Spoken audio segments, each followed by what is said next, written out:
So just let's go back to just some discussion around other types of persons who might want to access student records. So let's start with the community school members. They work very closely with the school, with the principal, staff, and are often involved in events at the school. What ability does the school community council or SCC members have to access student information? Um, None, basically none. They cannot act. There's actually a regulation in the education regulations that specifically says that school community councils and school community council members must not have access to personal information of students or staff. So they should, while you can discuss issues at the school, whether we should have a new playground, you can't discuss little Sally falling from the playground and getting hurt. So no personal information of staff or students should go to school community council members. So sometimes we get requests from principals asking if they can provide the school community council with names and phone numbers of parents for contact reasons, for events. Please comment on that. No, they shouldn't be doing that at all. That again, that name and contact number is personal information of the students, and it should not be given by the principal. The only way, well, it just says they shouldn't have that anyways. You could ask, I guess, if parents consent and the parents wanted to give it to them, maybe they could, but when you have an actual regulation that says they must not have this personal information, I wouldn't even do it with the consent. School community councils are set up to liaise with the school, but their contact people are set out in the Act, and that's the principal, and that's the manner in which it should be done. Thank you.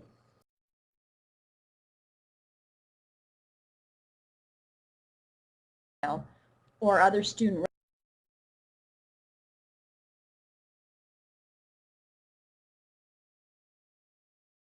to an outside division, there is no problem. There's several sections of the LAFOIP that talk about using the records for the purpose for which they were intended. There's other ones about allowing sharing information when it provides services for the individual. And we actually have a recent report done by the Privacy Commissioner of Saskatchewan where he looked at a school division, and one of the issues he did address was the sharing of information between school divisions, and he in that case looked at Section 142 of the Education Act, which gives the kid a right to an education, and looked at the sections of LAFOIP that said that the use is the original use is to educate the child and give the child the right to education, so passing it to another school division was a continuation of that use and therefore was appropriate to do. So clearly it is something that should be done, needs to be done. Sometimes school divisions get requests from a private school, maybe even a private online learning school.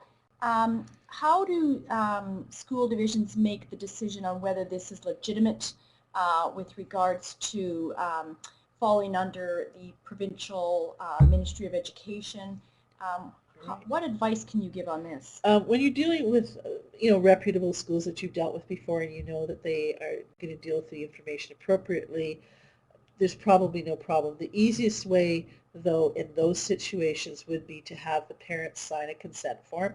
If they sign the consent form, then there's no problem with sharing that information, at all. If the parents don't sign the consent form, and if they say, I don't even want you to send it there, then you have a bit of a more difficult decision.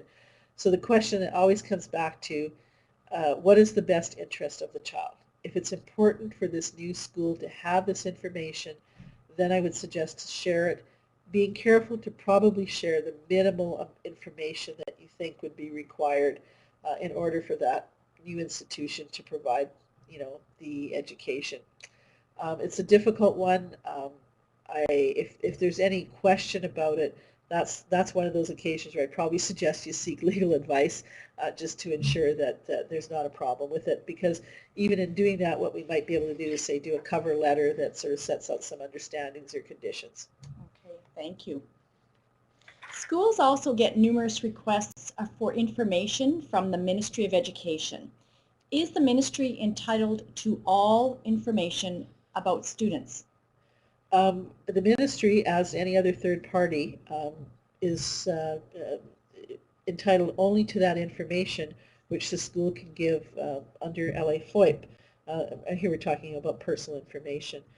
There are some particular types of personal information that are clearly set out in regulations or the statute that boards have to give. For example, the registration form has to be in a form approved by the ministry, so whatever information is on the registry form, that can be sent to the ministry without consent. If it's something that is not set by either the Act or by the regulations, then we're in the same position with the ministry as we are with any other thing.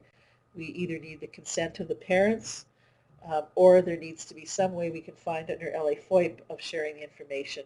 One example might be research purposes. There's a section that allows us to share data for research purposes, and if the ministry is doing research on something, we can do that. Another one that the ministry seems to be using is a lot of service agreements these days for funding that goes to boards of education. One has to be extremely careful when those agreements are signed to think about the personal information that might be shared as part of the obligations under those service agreements. You can, in the service agreement, because there's a provision in LAFOIP that allows agreements between the government and school divisions covering the sharing of information. It can be covered off in the service agreements, but you have to be careful that those agreements actually do that in an appropriate way.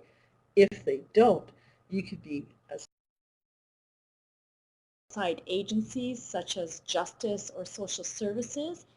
What are the considerations for schools when they receive such requests? Again, those are third parties, so we have to look under LAFOIP to find some way, some exemption that we can use to allow us to share the personal information. We can always share personal information if we have the consent of the individual. So whether it be with the ministry or other boards or anybody else, if we've got the consent, that's not a problem. But what we can also do it, there's some other ways LAFOIP allows us to do that. One is by having an agreement with certain kinds of entities, usually government entities, that protect information. If it's to enable to assist the student to get services, for example, social services or justice, that may be an appropriate one. Where there's some clear benefits to the student, where the benefits to the student basically outweigh any privacy issues, where there's some statutory ability to do that, or where there might be a court order, again, for social services or for justice, where there's somebody, justice, one of the examples is you might have a court worker that's asked to do a report for a student. Generally, we get a consent with that, but even if there wasn't, if we thought that would help the student by having the judge understand the educational background of the student, that would be sufficient for us to be able to release that information in most cases. Again, with these things, if at the school level these are asked for, I would really encourage at the school level principals and teachers to contact superintendents to discuss these things. There's often, when other agencies are involved, there's other things going on that the school level may or may not be aware of. So that's, I think, an important context to have. So there is sometimes situations which require staff to contact either police or social services. Are there any concerns about sharing such information? Yeah, there's actually some positive duties where anybody who becomes aware of a child who's being either abused or neglected by his or her parent, there's a positive duty that must be reported either to social services or the police. Now that applies, that's the Child and Family Service Act, that's to any child under 16, and that refers to abuse or any kind of abuse or neglect by a parent. Now there's also another act, the Emergency Protection for Victims of Child Sexual Abuse. This applies to any child under 18, and it it applies to sexual abuse of any kind. So that must be reported. If the child reports it, then you must report to social services or the police. In sharing that information, you'll share personal information, obviously, about the child, about who the alleged perpetrator is. So sharing that information is not a problem. We have had people who have reports made against them, a parent or come back to the school and scream and yell, literally, saying, you have no right to do that, I'm going to sue you because you released my information. And we can confidently tell staff and principals that no, they won't get very far with that. Not only do you have a positive duty to that, there's actually protections in both those pieces of legislation for your sharing that information. Thank you. Another agency that schools often deal with is public health. What are the considerations when asked to share information with health? With health, there are some specific things that we're allowed to share, that we have to share. Communicable diseases, I guess, is the clearest one, where there's some reporting requirements. Immunization is one that comes up, and again, this may come up at the school level, but is probably best passed on to a superintendent to deal with at a school level. But basically, sharing information with health services so that immunization can take place is possible to do. It's just that the minimal amount of information should be shared, and it should be shared on a division-wide basis. Generally, sometimes you're dealing with 2 or 3 health regions.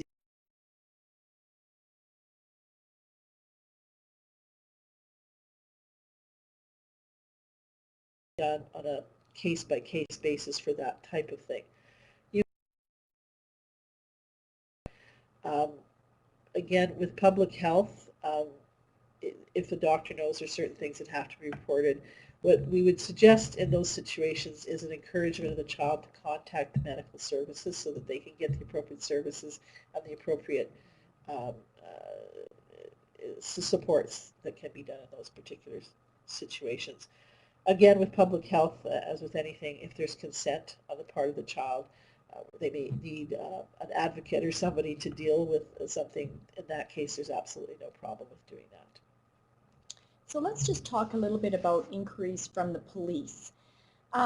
In some cases, schools have specific relationships with police officers who work, school resource officers who work with the school to provide services to students.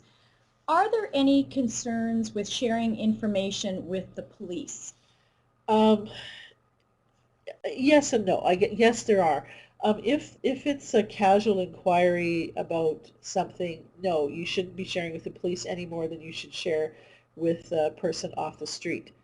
However, if you've got, for example, a resource officer that works in the school and works closely with the school, there may be times where you're sharing information about students to allow students to get services. They may be involved in supporting the student or the school, avoiding perhaps the criminal justice system. So again, where the minimal amount of sharing that you do in the privacy is outweighed by the benefits to the student. So on those ongoing relationship pieces, I think that's really important to clarify and come to an understanding about when and how that information will be shared, and also to clarify with the resource officer how they will treat that information, so that at least if you're sharing the information, if you know that it will have to go further, you can then decide what you're willing to share. Again, in those kind of situations, parents are often involved, students are involved, there's often consent because the students know the police officer's there. So again, in those situations, it's important that the person, like the student or parent that might share information with the police in that context, understand the context and understand what might happen with the information. So other than those relationships, if it's just dealing with the police conducting an investigation, if they come to the school and want to have some information about a list of students or contact information of, say, potential witnesses, if it is subject to a police investigation and the request is made by the police for the purposes of an investigation, at that point the school has the discretion whether or not to release that information. So LAFOIP allows the school to release it. It doesn't require the school to do so, but the school may release it. Again, I would strongly urge that school-based personnel talk to a superintendent to determine whether or not in any particular case that will be done. Again, there could be lots of other issues going on that may not be visible at the school level. In some cases, the superintendent may even wish to contact legal services to determine where it would go. Generally speaking, if we believe that if it was, say, a school-based issue, that there's vandalism at the school, for example, yes, we would probably cooperate. If there was something where the public interest outweighed the privacy interest, we're giving minimal information like contact information, and there was a very serious crime, we'd probably say go ahead with it. But again, we'd analyze every specific fact situation to decide whether or not to share. Thank you. What about private consultants that might be hired by parents to do assessments of their children? Because the parents are the ones involved here, we would require the parents to give some written consent to share that information. And that's a good example of the case where a person who has a right to access information can give permission to some other party to exercise that as well. So that's what the parents would be doing here. The parents would be giving consent for the school division to provide access to that third-party individual. So we have something written.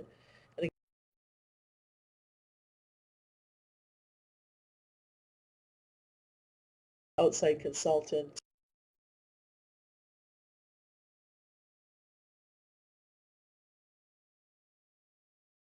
School divisions that have tuition agreements or other arrangements to educate students who live on First Nations.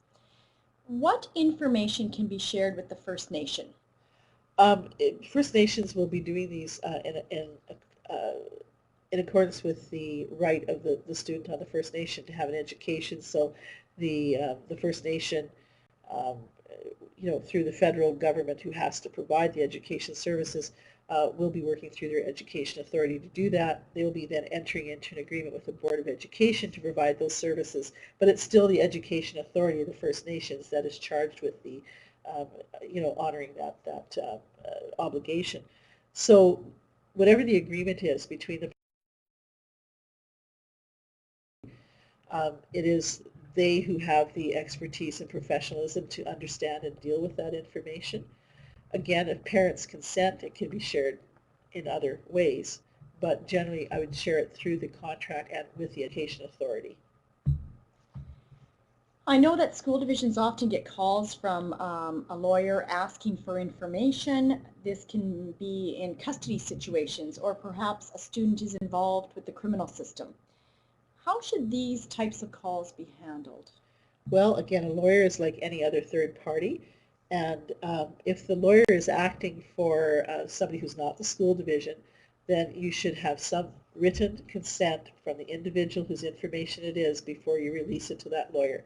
Most lawyers in custody and access or justice matters know that and will send along a copy of a consent right with the letter in which they're asking for the information.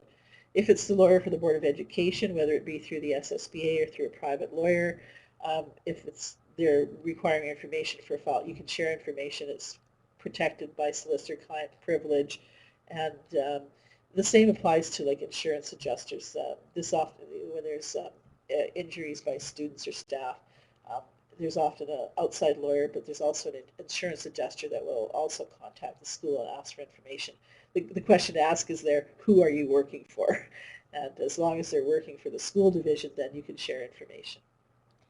So what would a school do, or what should they do when they receive a request for information that looks like it's come from a court or a judge? Well, courts can issue like subpoenas that will say you have to come and bring this information with you. Whenever those happen, absolutely at the school level, you go to a superintendent. Superintendent will usually check with a lawyer. Subpoenas can ask to bring documents. They might ask a teacher to bring the student's file, but that file belongs to the school division. So it might not be the teacher who has the right to even get that file. It may be that the principal is the appropriate person, or it may even be a superintendent. So what can be done in that case is talk to the other lawyer, maybe change the subpoena. So there's some complications in there to just check out. Just don't assume that the person who's subpoenaed necessarily has access to or the ability to actually bring those documents to court. Court orders are usually pretty clear if it's about access. Again, anytime you get something that looks like a court order, I would check it out before trying to interpret it.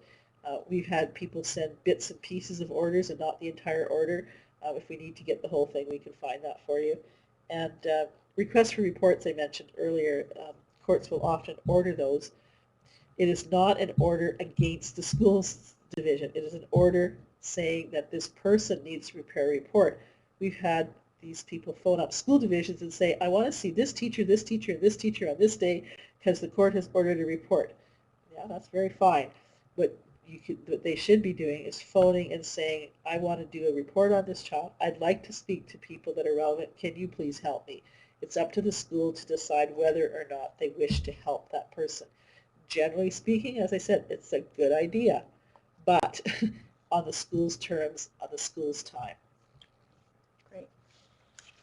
Another third party that will often approach a principal or school staff for information is the media.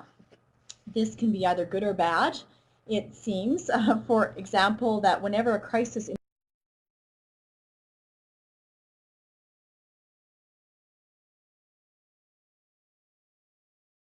might want the media to attend.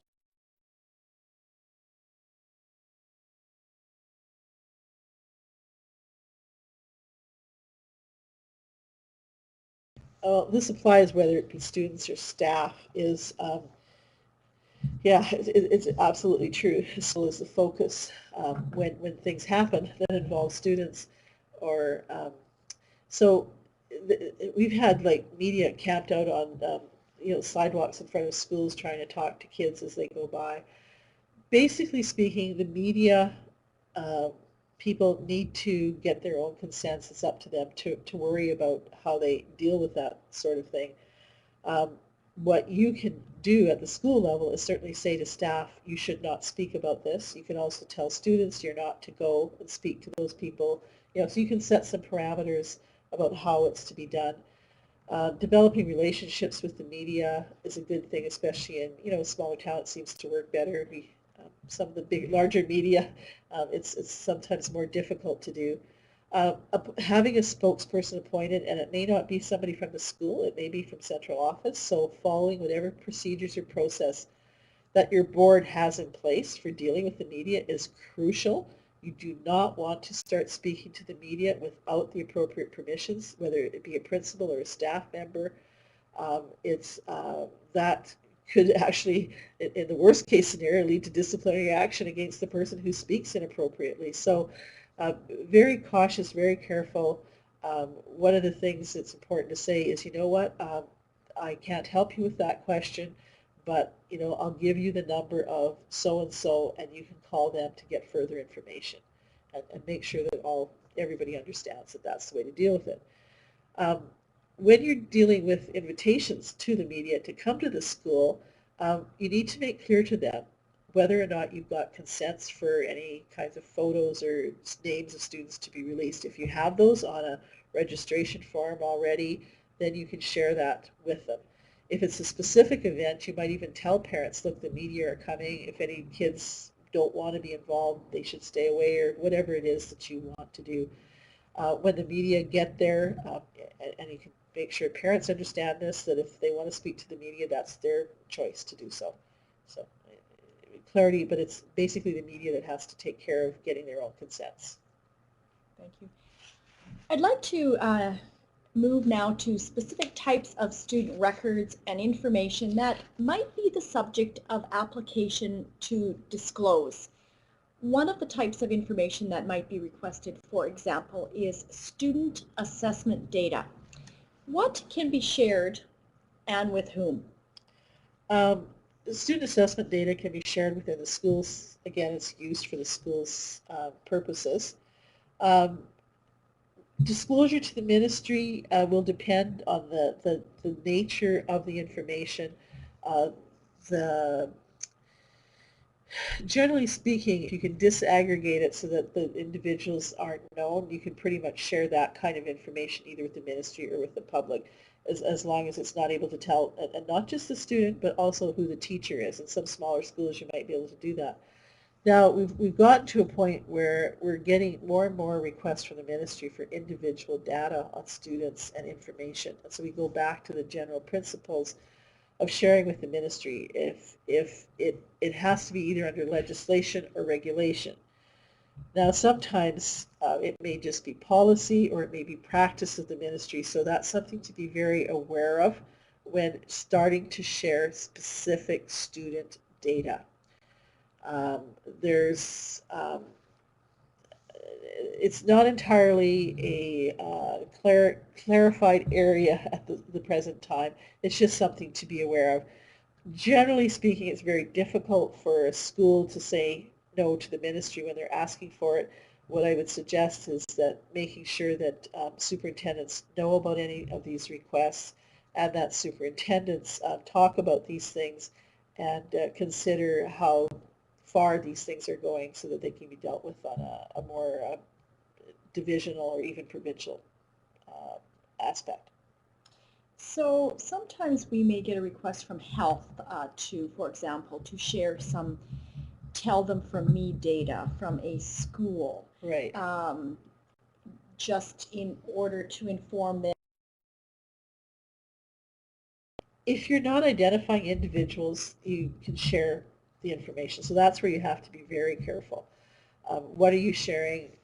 How is it being shared? What can somebody take from the data?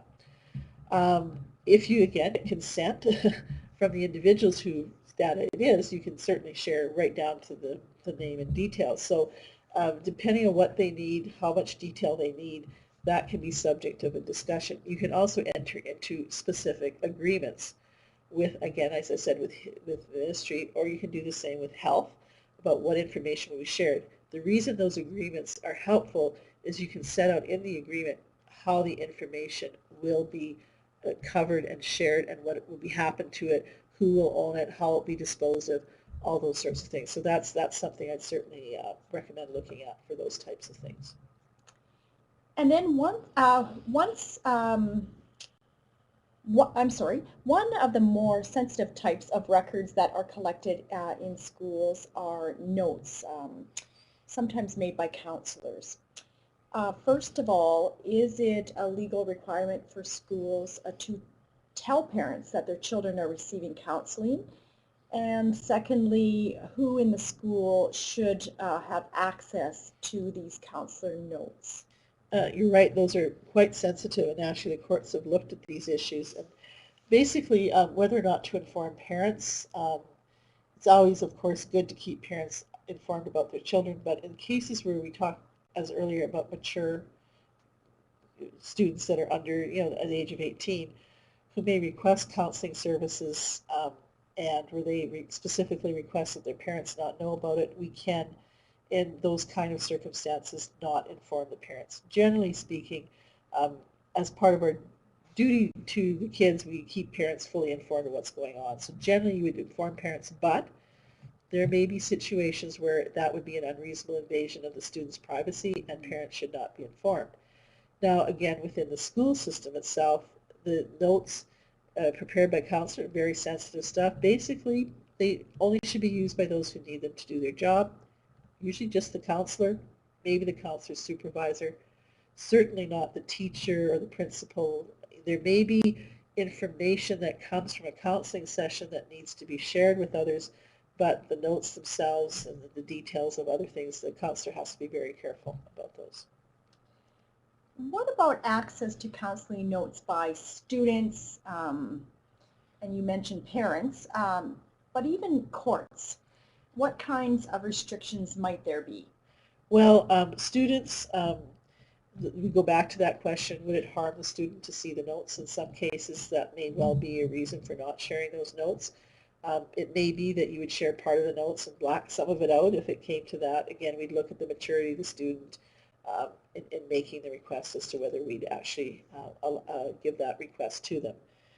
Parents, it is hard to imagine a case where this would not be an invasion of privacy of the student if we shared it with parents. I mean, the counseling relationship is a hugely important one when students are involved in it, and sharing that with parents would be likely to be seen by not just the student whose privacy was breached, but by all other students as a real disincentive to receive counseling services. So generally not.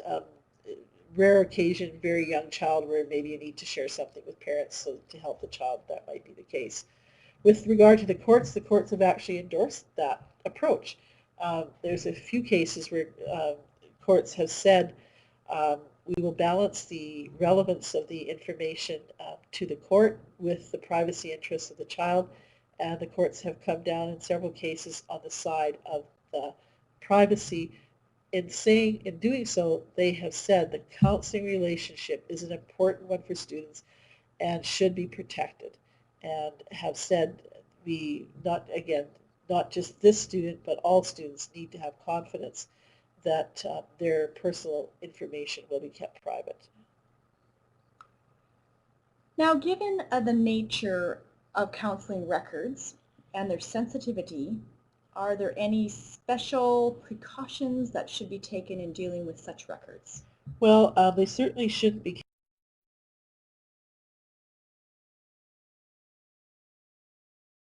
They belong to the board.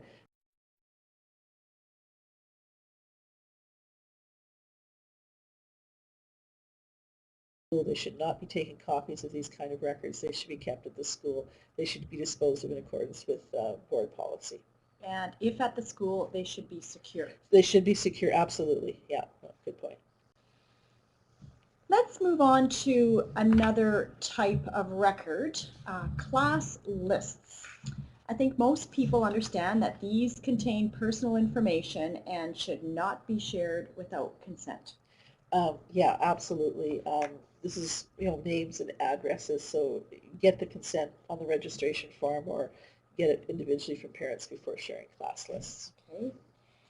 Yearbooks are another common type of publication created by schools. I assume that the information they contain is also personal information. Is written consent needed for all information in a yearbook? Well, it is, yeah, as you say, it is personal information. Um, Yearbooks have a long history. People know what they're used for, so people generally, I think, understand the use, and so the use is small circulation within, the school itself. And if that's the case, I don't believe it's necessary to get consents for everything that goes into it. But what I would suggest is letting students and parents know that this type of information will be included and allowing them to opt out so that if they really don't want their name or enclosed in the yearbook, they don't have to do that. If you're doing something very specific like artwork or written materials that are going to be in a yearbook, get some written consent for that. And again, most yearbooks, are actual hard copies, but if the contents of the yearbook, and now they can take so many forms, not just one book, but they can be ongoing, you're publishing it on the internet, again, follow your internet rules. Make sure you get consent before you go up and publish it on there. And with regards to publishing newsletters, school newsletters, sometimes they are sent home and sometimes they're published on the internet. What are some considerations in each instance? Well, if they're limited circulation and just being sent home, you can, let parents know that this will be done, that you're going to publish just the first name of the student. You might have some photos in there. Again, that can be covered off on a registration form specifically.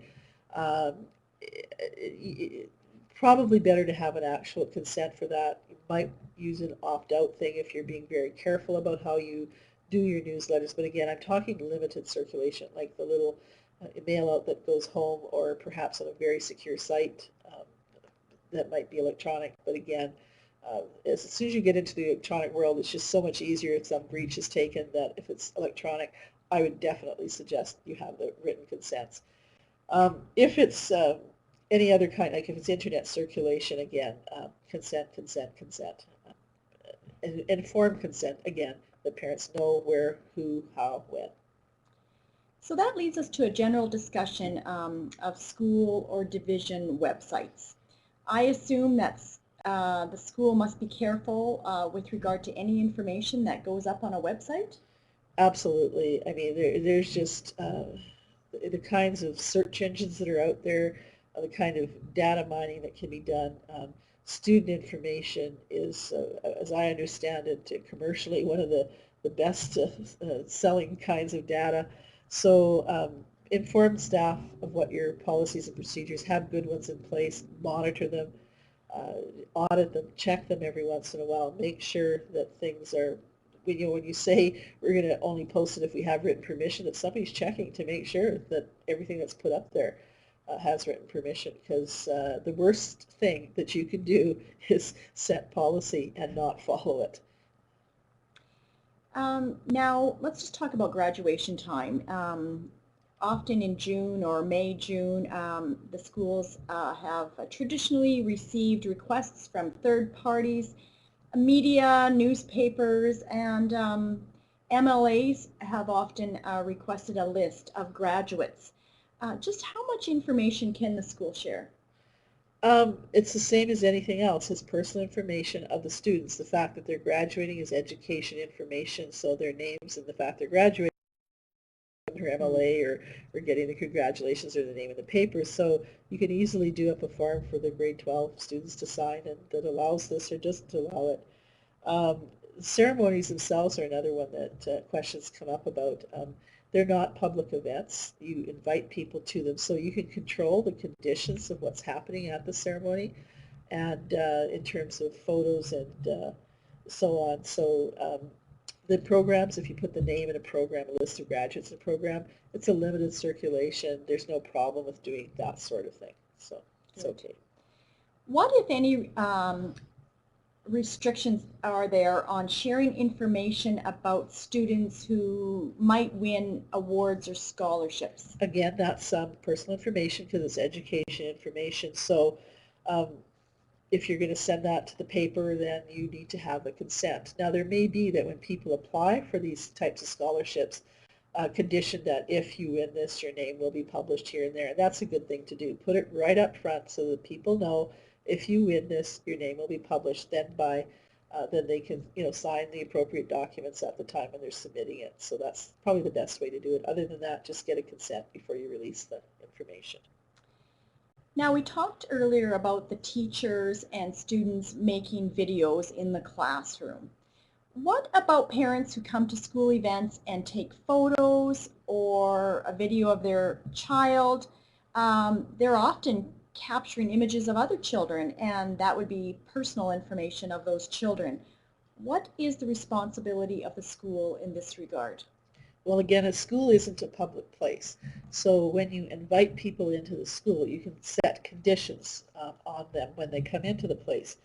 And in this kind of situation, I would suggest that schools tell parents, you can certainly, we don't want to stop people taking photo and video. I mean, that's to an extreme. So we want to be able to let them know that they're able to do this, but they're to do it for personal use only, and that they are responsible for getting and obtaining consents if they're going to do anything other than that, and that you post something to that effect, perhaps on a poster right at the school. You put it on the post, on the little note at the bottom of the program saying, you can only take video for personal use, you're responsible, so that you advise people and let them know.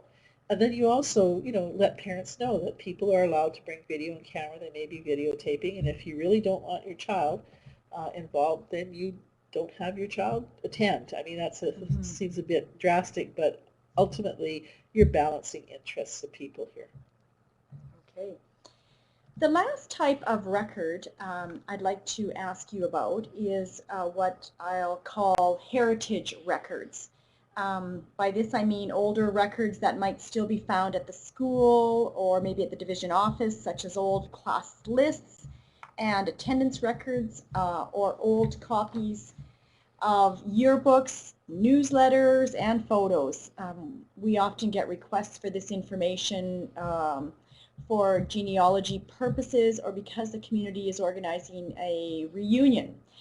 Can this information be shared without the consent of the individuals involved that may have been in the yearbook or in a photo, which of course would be impossible to maybe get that.